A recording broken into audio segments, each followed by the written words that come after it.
It's a pleasure to be here. I just arrived from California about 4 hours ago. So if I fall asleep in the middle of the sentence, please ask your questions softly. For some reason, I don't feel too bad right now. I don't know. But check back with me shortly.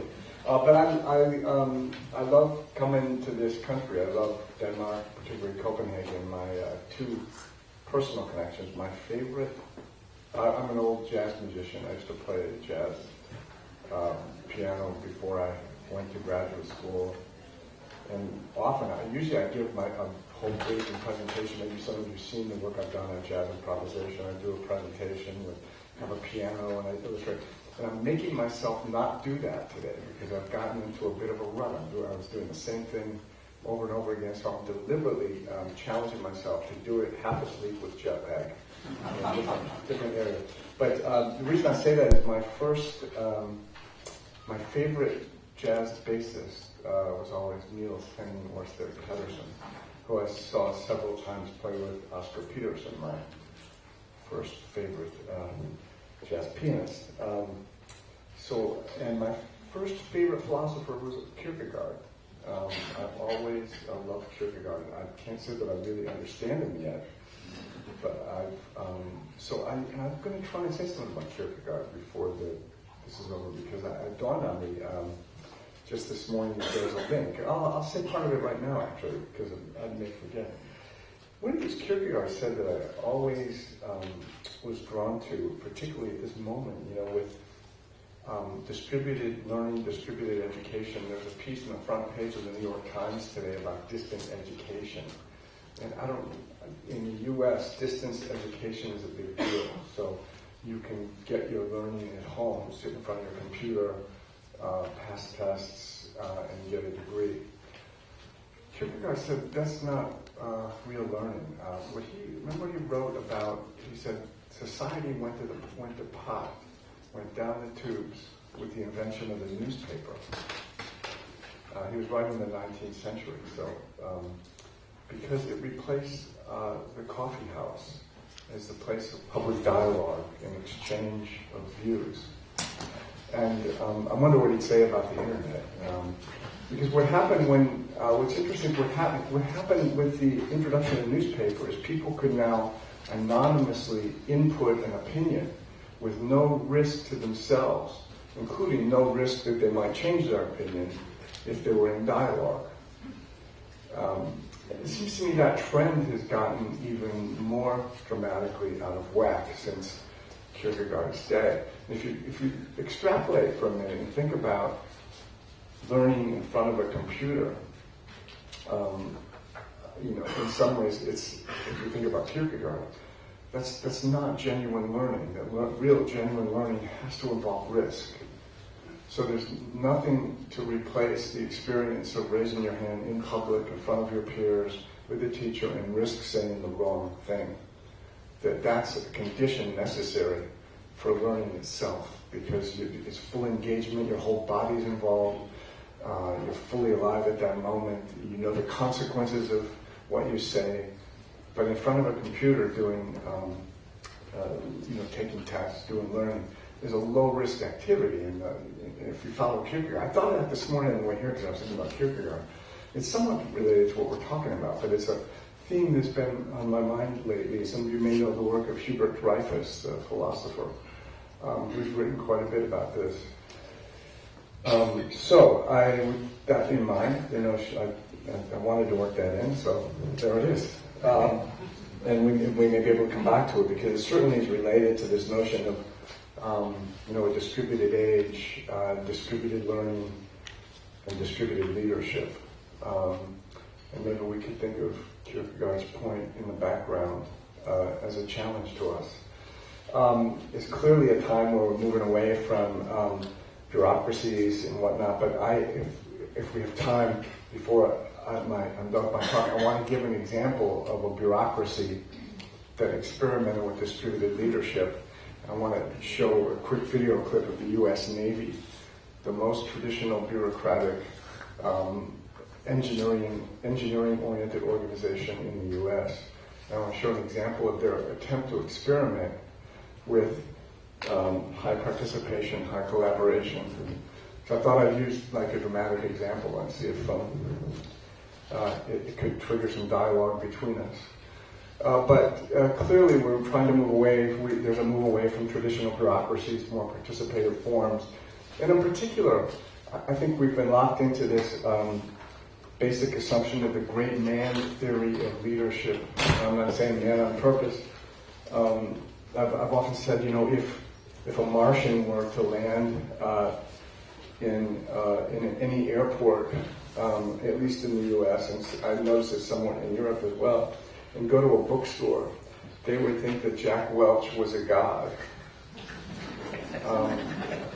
Or Steve Jobs is a demigod, or Bill Gates. And this notion is that these individual heroes created these organizations out of nothing, sort of like what happened in Genesis, and had some floods and storms along the way, but were able to survive and create this wonderful organization. And I think that's a bias in our mindset. I realize this is a non-U.S. audience, but when I'm in the U.S. talking about this, I say it's a cowboy mentality. It's a Western cowboy mentality that if the great heroic man can conquer the wilderness and create something great due to sheer willpower, talent, skill, intelligence, risk-taking, fill in the blank. And that's a real, I think that's a dangerous road, because creativity, innovation is a social, participative, relational achievement, and we risk overemphasizing. I mean, when Thomas Edison died, his obituary was on the front page of the New York Times, and talked about what a great inventor he was, and that he had changed, much like Steve Jobs in the last couple months. He was heroicized as creating a new age, and creating new senses of relationships and contact, and it's almost very, very similar to Steve Jobs. Studies done of what Edison really did are very telling. Really, what he did wasn't an inventor. He was an orchestrator. What he was able to do, he had a laboratory in New Jersey, and he brought together these excited engineers and scientists who were just excited to do things and to talk to each other. And he put them at a research bench, and he made it possible for them to hang out and try things and experiment. And all those, there were 92 experiments that were failed before they were able to get to the real light bulb. And they were all relational exchanges. They were participative, high involvement, and social. For some reason, we have a need to tell a story as if it's an individual achievement. Now, having said that, I'm almost done with Steve Jobs' biography. And that is another story of an individual hero, and that's almost convincing. So it almost contradicts everything you just said. But I'm sure there's another story that could be told about Apple and Steve Jobs that would widen that and complicate that much more. But that particular story is almost convincing. You almost walk away. Has anybody read the Steve Jobs biography yet? Yeah, one. Okay, so another up here, and maybe you agree with me. It's a very compelling story, and at any rate, was it a big deal out in Europe? Yeah. Well, I want to point. There's one particular body of research, a book that was just released last month by Boris Groysberg. At Harvard. I had 2 years at Harvard from in 2008 to 2010. And he did some fascinating research. He researched investment banks on Wall Street. And he looked at what was happening when superstar investors were rated. When banks were competing with each other, they figured out who were the best investors, who were getting the most hits and making the most money and most returns. and they figured out these are the superstars. And so they rated them, gave them a bigger salary, brought them into their bank. And he studied what happened afterwards. And the trend was dramatic, that superstars on one bank, when they went to another bank, did worse. Question is why?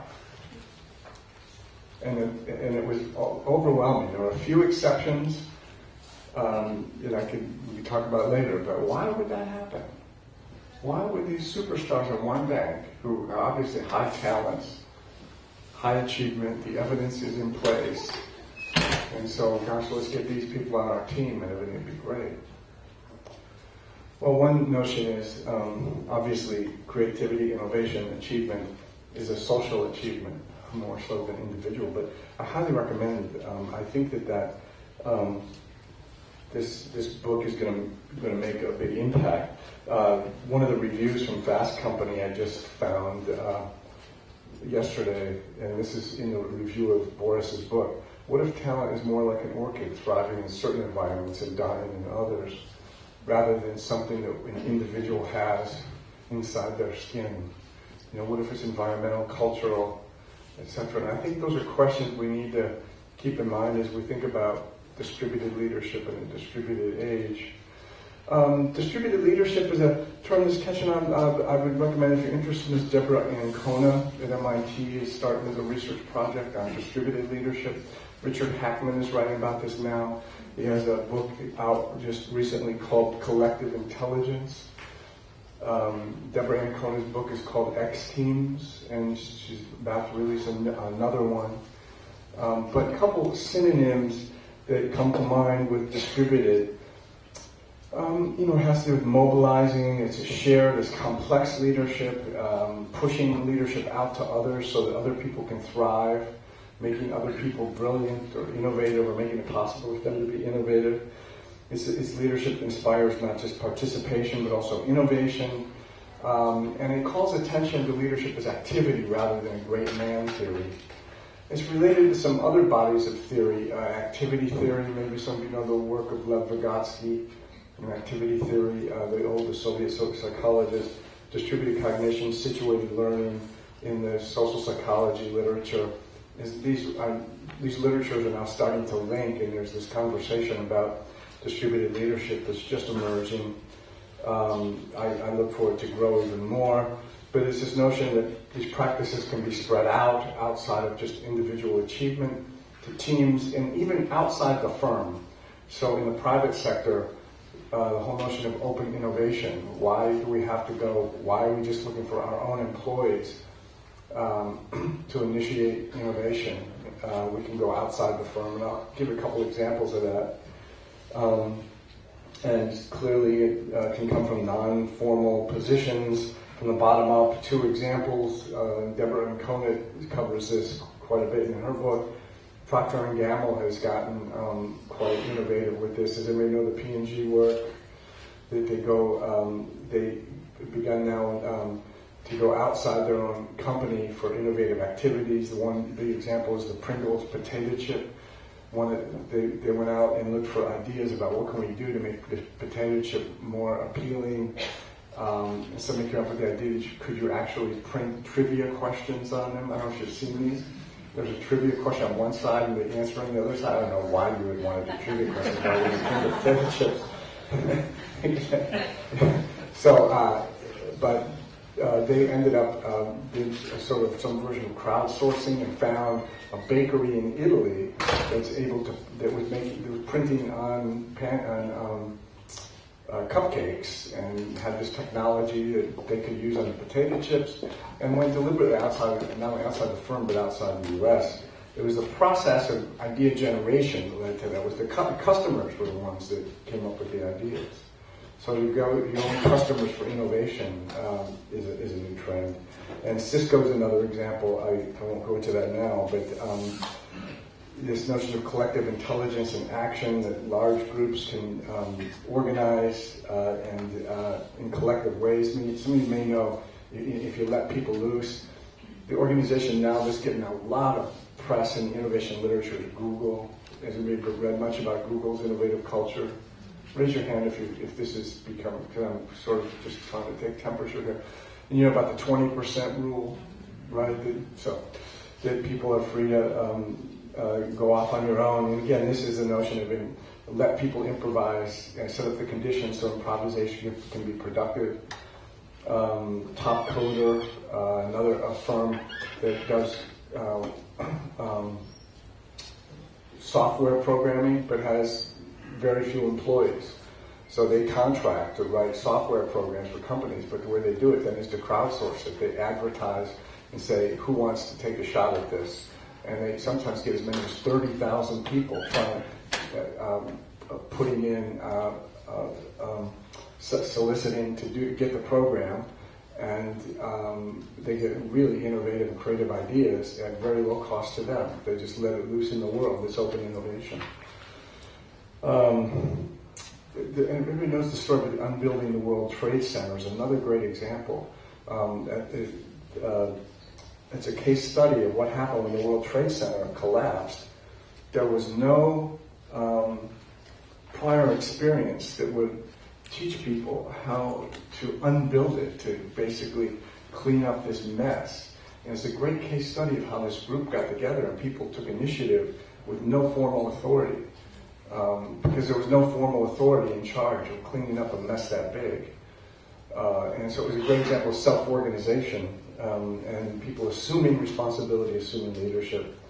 One caution, and somewhat related to Kierkegaard's point as I'm thinking about it now, if you let things loose and let people be in groups and create, one caution is that when people are in like-minded groups, they tend to go towards more extremism. So one of the things in designing groups to be innovative is we need to design for diversity. Quick story about an experiment that was done, and I'm sorry all my examples today are US examples, although I started with Kierkegaard and Niels Henry. It may resonate with some of the things you know about US politics. This study was done in Colorado, in 2 different cities. Aspen, Colorado is extremely liberal. And Colorado Springs, which is about 2 hours south, is extremely conservative.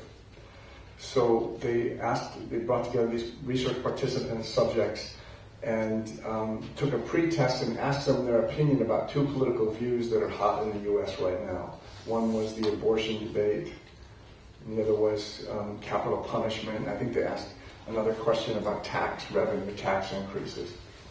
And when they originally asked their opinions, both groups, the Aspen group tended towards the liberal, the Colorado Springs group tended towards the conservative. They deliberately brought together moderate people. So their views were moderate, but tended towards conservative in Colorado Springs, tended towards liberal in Aspen. Took a pretest, and then they put them in groups and asked them to talk about those issues. Talk to each other about abortion, what are your feelings, what are your thoughts. Talk to each other about capital punishment, talk to each other about tax increases.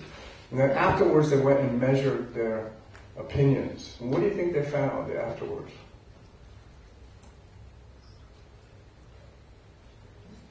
Everybody speaks English, right? I mean, remember that moment of panic? I'm in a Danish conference and the other speaker, wouldn't that be funny? This is an important moment in our relationship because this is not a rhetorical question. What do you think happens when these groups get together? Pardon? They get more polarized. They get more polarized. They not only, and they get more polarized, more frozen towards the other end, but this is what's interesting about it. They don't realize that it was the discussion that got them there. They think they always thought that. And so what it means is participation and involvement in bringing groups together by itself is not the antidote, right? Because and so think about the web and high participation in the web. There's some groups that start off with a political bent, and if they just hang out among themselves, they're going to be more extreme than they were before. And again, we think about Kierkegaard's warning 200 years ago. Well, I had the answer right here. I was so impressed.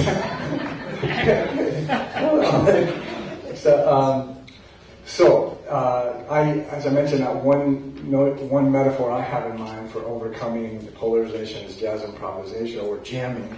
So we bring groups together to jam, because looking something like a jazz band, because jazz bands are groups that are deliberately diverse, with diverse specialists, with different knowledge bases, trying deliberately to create something that they've never done before, and challenging each other, towards innovative contributions that burst through their old routines. So I like the idea of a jam session as a metaphor. So how can we create jam sessions in organizations and larger societies?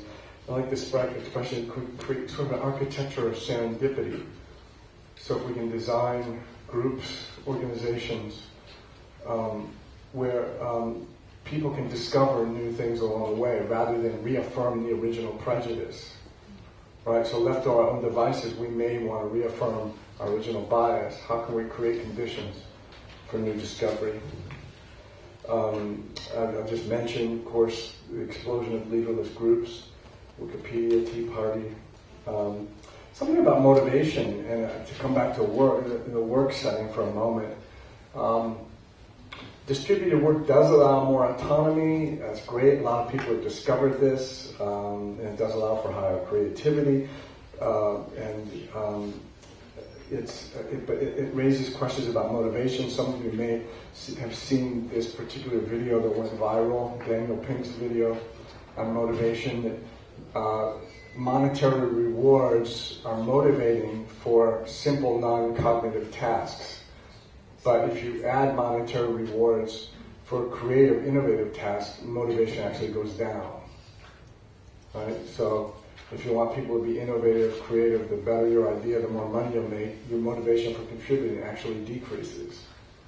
So that's a good puzzle for us to think about, and what can we do in spite of that. So my question is, what kind of leadership is needed to distribute leadership? And I have three starting points, and then I'm going to lead to another set of three conditions. But clearly it has to be facilitative, because these are knowledge-intensive times with people, lots of knowledge distributed.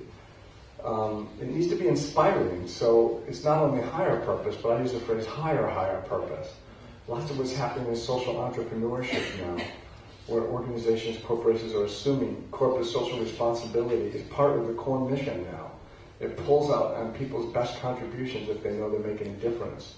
I think of organizations like Tom's Shoes, where you buy a pair of shoes and another pair of shoes is donated to a village in South America that can't afford that.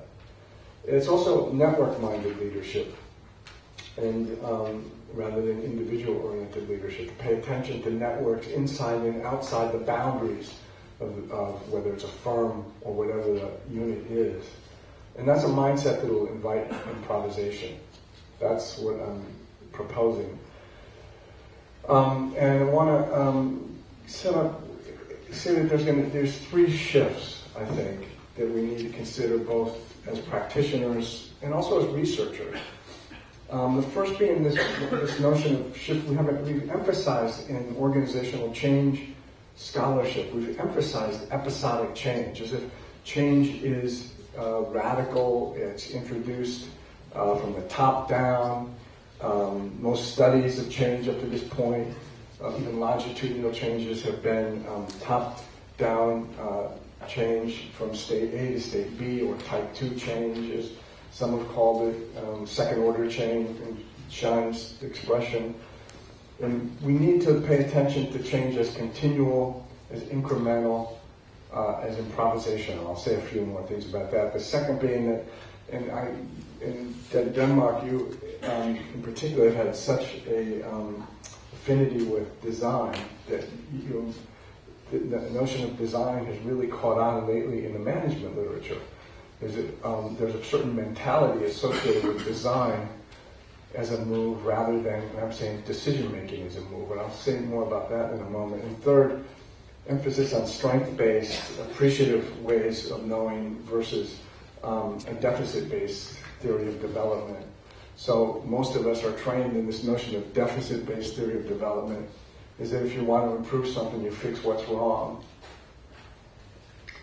I think what the alternative is, if you want to get high performance, notice what's going well, notice strengths, and try and heighten strengths. That's a different way of thinking. And I think three shifts are what are needed in our research, and I think it's what's happening in the world with crowdsourcing, the distributed leadership, explaining why there's so much interest. I want to just share one quick example just to ground this a bit. Found this morning, but an example of what happened here with Wikipedia going open source. When, Encyclopedia Britannica from 1768, had 100,000 articles, and then Encarta became digitalized in 1993. 62,000 articles in 8 languages, and when Wikipedia becomes open source and just asks people to contribute, so there's 2.7 million articles and it's free, and now it's 262 language editions. That's an example. I mean, what explains the willingness to contribute? There's some great work being done by Andrea Gorbati at Harvard on this. She has her N is 1.7 million in her dissertation. So mine was like 14. So another look at the top. These are the top 10 websites. 3 of them are related to crowdsourcing.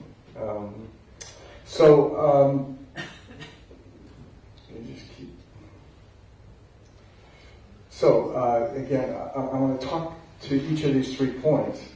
The first one being this notion of an emphasis on change as emergent, continuous change versus episodic change. I mean, of course, episodic change also happens. We do have major changes in states, that's true. But we've paid a price that's a bias in the literature. The bias is to look for a change from state A to state B. And again, the bias, if you think of Kurt Lewin, the father of the field of organizational change, the basic framework is first you unfreeze, you introduce the change, and then you refreeze. That's an episodic view of change. There's a state of inertia, you introduce change into the system, and then refreeze so it stays there. But this continuous change has a different view. The notion is that organizations already, or systems or groups already are dynamic, ongoing, don't have this equilibrium. So what you want to do is sort of temporarily freeze the equilibrium, freeze the moment, redirect, with make new kinds of sense of it, and then unfreeze again and let it loose. That's a different view of leadership. It's a different view. I mean, if we research with this lens in mind rather than this lens, we may notice more of distributed leadership in organizations. So the notion is that change is constant, it's evolving, cumulative. The perspective tends to be more micro and look at long-run adaptation as opposed to this dramatic story that we have of change. And it's most of our case studies that we teach in MBA programs focuses on this.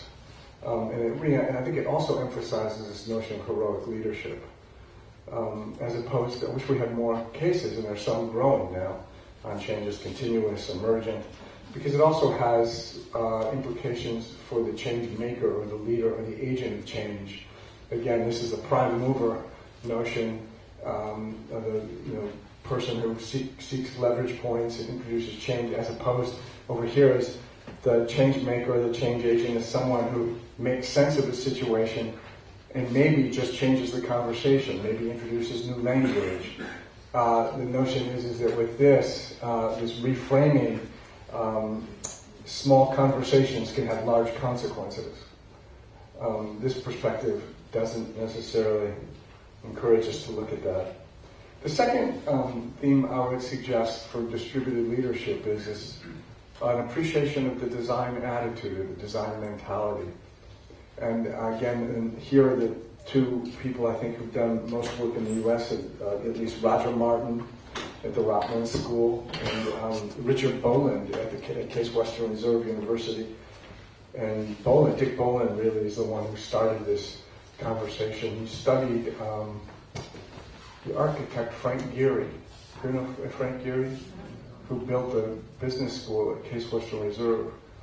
And he hung out with him for about 6 months just to watch how he and his team worked.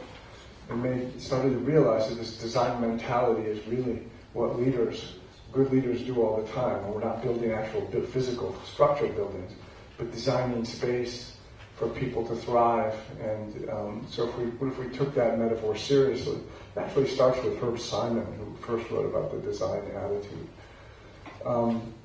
But the notion is we have a bias in the literature to pay attention to leaders and managers as decision makers rather than designers. So what do we get if we look at decision making? We tend to emphasize rational analysis.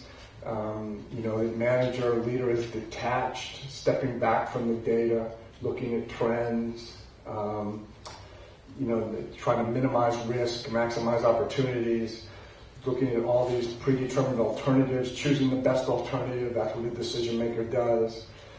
Look at history so you can make best guesses about what the current moment intervention should be. And the identity, in lots of ways, is linked to an image of control. As leader-manager is in strategic control. The design mentality is a little different. Here the emphasis is not detached, but you're trying to set conditions of immersion and engagement, of leaping in, of intense practical involvement, and a mindset of experimentation and rapid prototyping. And you looked at the organization IDEO. Everybody know about IDEO, the design firm in Palo Alto, has gotten lots of attention of late. But they're probably one of the most successful design firms in the last 20 years. But it's a different mentality in the sense that it's an as-if imagination. You try to live as if a different world could happen and then invite people to live into it. And I'm going to try to share an example from the U.S. Navy in a moment. And here are the orientations in the future.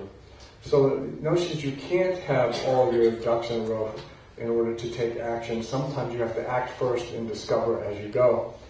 And here again, the notion is that as experimentation is important, as IDEO says, we fail often in order to succeed sooner. It's a different attitude around the identity of what leadership and management is. And last, the third point about focus on appreciation of strengths and positive affect. There's a revolution in the field of psychology happening right now. The work on positive psychology from Marty Seligman at the University of Pennsylvania, and Barbara Fredrickson, who was at the University of Michigan, now at, I can't remember where she is now. But the literature and the studies, mostly based on laboratory studies, is really revolutionary. What are some of the consequences of staying in a positive state of mind? Some of it is not surprising. People are healthier, they recover from surgery quicker, they recover from disease quicker. But what is obviously some of the other findings are really provocative, such as there's an expansion of thought repertoire, expansion of imaginative possibilities. People are more intuitive and creative when they're in a state of positive affect. Like I said, they're less predictable and more improvisational. But they've come to this after study that positivity ratio of 2.9 to 1 predicts human flourishing. Human flourishing, that's Aristotle, right? Aristotle talked about what does it take for the human being to flourish, his sense of virtue and virtue ethics. And now, 3,000 years later, we have studies to demonstrate that we know a little bit about what might lead to human flourishing. And if we can live in a state where our cognitive ratio is about 3 to 1, positive to negative, the odds of flourishing are much greater. And you think about how often we live in organizations in a problem-solving mentality or a deficit-based mentality rather than a high-affect mentality. And again, the most mentality for change agents has been find out what's broken and fix it. that's the problem solving, that's the decision-oriented leader. But the design-oriented leader, with an eye towards positive affect, we looked at what's going well, where are our strengths, how can we increase these strengths, how can we notice them, how can we bring them to conversation and attention. So those are the three trends I wanted to discuss. I like this quote from Peter Drucker: "The task of leadership is to create an alignment of strengths, making our weaknesses irrelevant." It's related to that notion of focus on positive. I was going to tell a couple stories. I think I'll skip forward to, in the interest of time, so we have time to discuss this. I'm going to talk about the Navy example. I was going to tell a story of Miles Davis, and if we have time later, I'll share that one. But because it's so counterintuitive. The year was in 2001, and the U.S. Navy, it's early 2001, because 2001 was an important year, especially in the military. People's lives changed dramatically after 9/11. But in early 2001, there had been a trend throughout the 90s of incredibly low morale and high turnover. And in retrospect, we can see some of the reasons why. The economy was flourishing, people were leaving. So I don't know how much you know about the military, U.S. military. A few things I'll say, and you get it just to get a sense of how bad things were. At one point, after a tour of duty, 70% of the people were leaving. Yeah.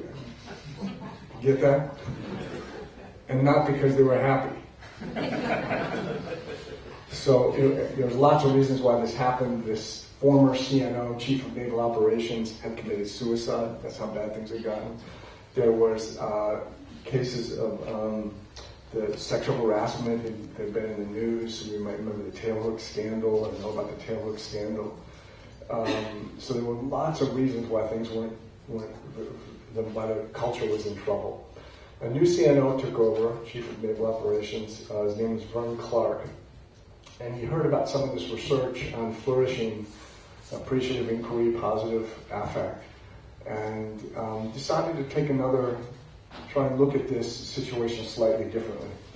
And we set up what we might now call the version of crowdsourcing. We actually created a 3.5-day conference with representatives throughout the Navy to learn about and discover what the Navy was like at their best. And they deliberately decided on this topic. This is what guided the conversation. So the bold and enlightened leadership at every level, forging an empowered culture of excellence. And the agenda was to bring together people from throughout the Navy to just learn about this as much as we can. When has this been alive in your organization? When have you seen it? When have you seen others do this?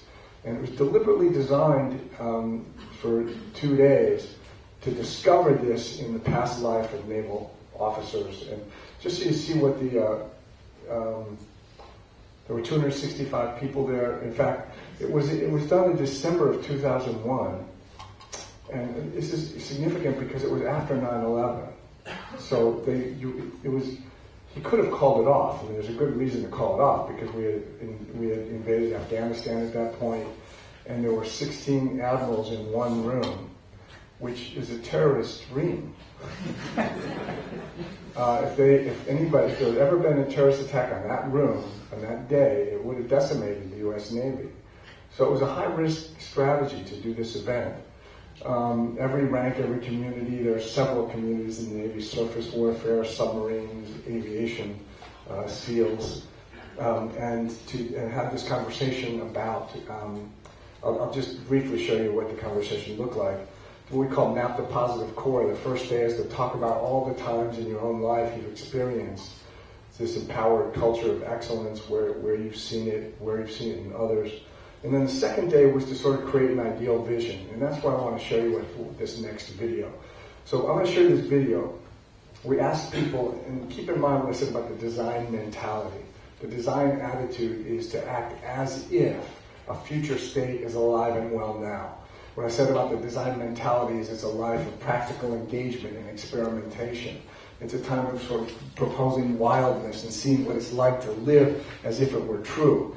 If you were basing it on rational decision making, the kinds of things, these activities would not make sense.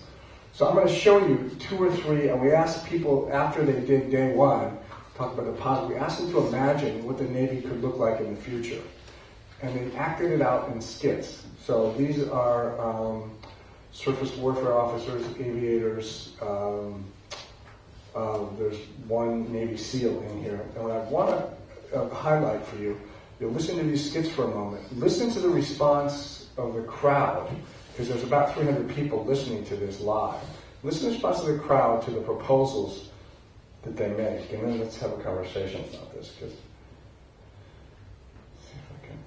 One that supported the best contributions of all members. Okay, good afternoon.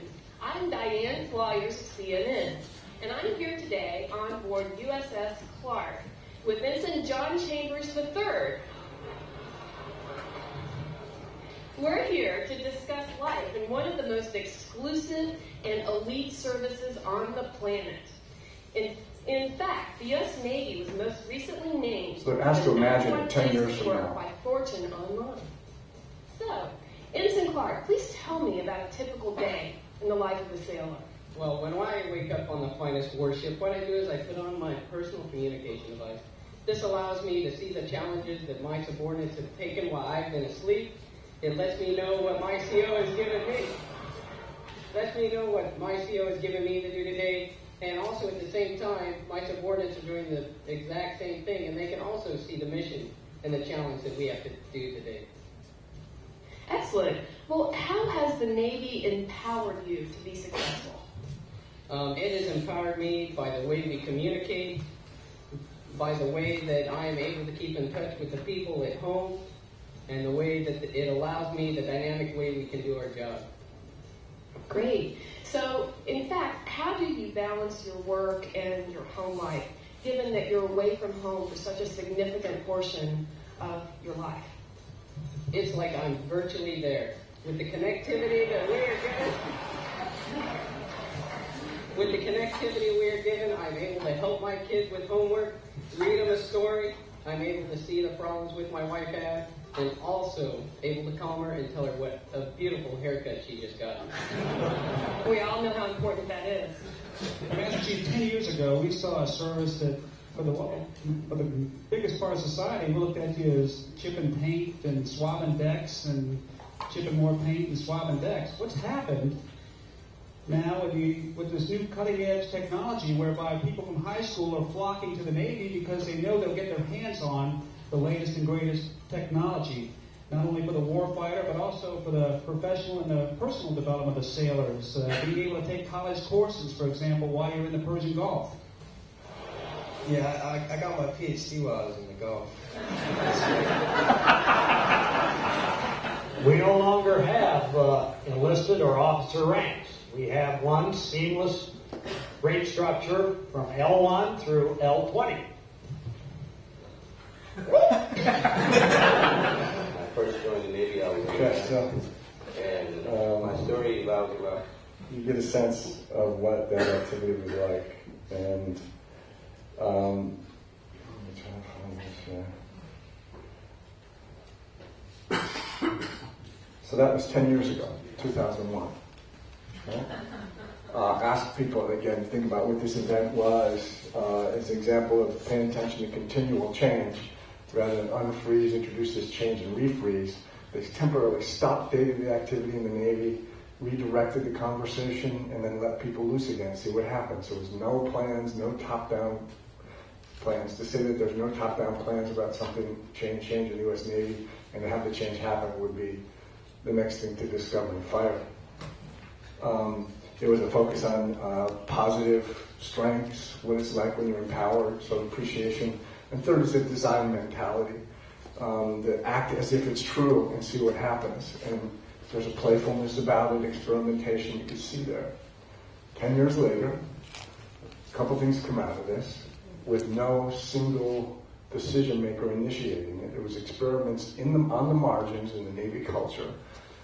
This experiment with 360-degree feedback. That's what came out of one of the visions.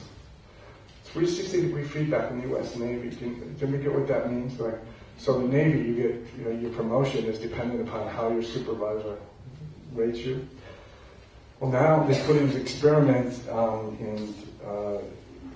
that's a part of continual change as things happen on the margin. Started in San Diego, went to Texas, ended up in Millington, Tennessee, where they tried several examples where they could give people feedback from their subordinates, their colleagues, and their supervisors as a developmental tool, not as an evaluation. And it was anonymous. It started to catch on, caught on more and more. Right now, as of 2009, every single naval officer who assumes command has to go through rigorous 360-degree feedback. That change started in that skit you just saw. You couldn't plan that. To say that the Navy could do 360 feedback is about as foreign a possibility. I mean, if it was ordered, it would have failed as soon as the new CNO came on board. But it started ground up and etc. We were laughing about the guy who got a PhD in golf. There's now a master's degree program on ships for Navy officers and enlisted. And I think that there's also starting a bachelor's degree program while they're deployed. One of my colleagues, several of my colleagues now at the Naval Postgraduate School, every Wednesday or Thursday afternoon are on video teleconference teaching a class to people in Afghanistan, Iraq, Bahrain, and they're getting graduate degrees. That, again, was not ordered top-down. It's distributed leadership in the most bureaucratic organization any of you could probably ever imagine. And I'm proposing that those three factors were part of that and distributed.